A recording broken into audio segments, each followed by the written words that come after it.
Welcome to Star to Be Determined podcast series, Dad Doesn't Have Time for This, the show where I review things quickly and without a script. So today we're going to be talking about Equalizer 3.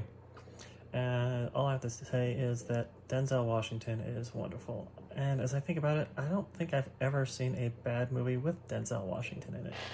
The more I hear Denzel Washington speak, both on and off the screen, makes me appreciate him more, and this is yet another excellent Denzel Washington movie.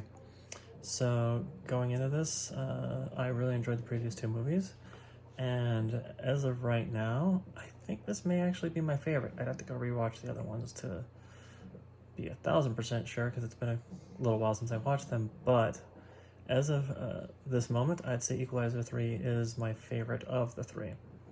Now, with regards to how the movie was, I really, spoilers for the first 15 minutes of the movie, just word of warning. So one of the things I really liked about the movie was how when Denzel Washington gets shot and McCall ends up injured and not really able to do anything for a large chunk of the movie, at first I thought it was kind of killing the pacing and not what I wanted, but the longer it went on, the more I really realized it worked really well thematically.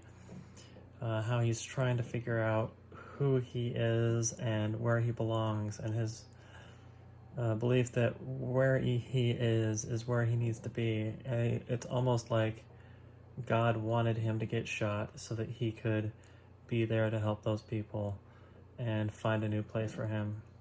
I find it interesting that each one of these movies seems to be with him finding a new place to live after being driven out of the old place, but I'm kind of okay with that formula. And this movie, I liked it enough that I'm seriously considering picking up the original series from the 80s and seeing how that goes, because I really enjoyed this movie a lot. The action, I'd say, is on par with John Wick, but the main difference between the John Wick movies and the Equalizer movies is whereas John Wick is, man amazingly murders people for an hour and a half, or 4 hours maybe 3 hours, however long that last movie was. It was a smidge too long. But anyways, this is a John Wick review. Whereas John Wick is incredibly well choreographed action the entire time.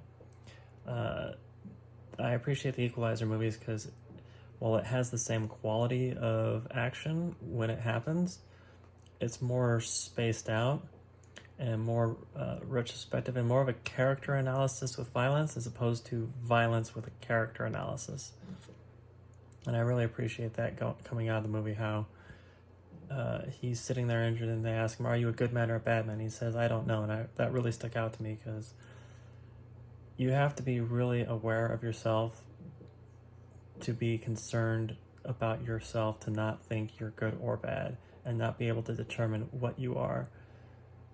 It takes a certain level of willingness to accept who we are and analyze ourselves, and I really liked that a lot.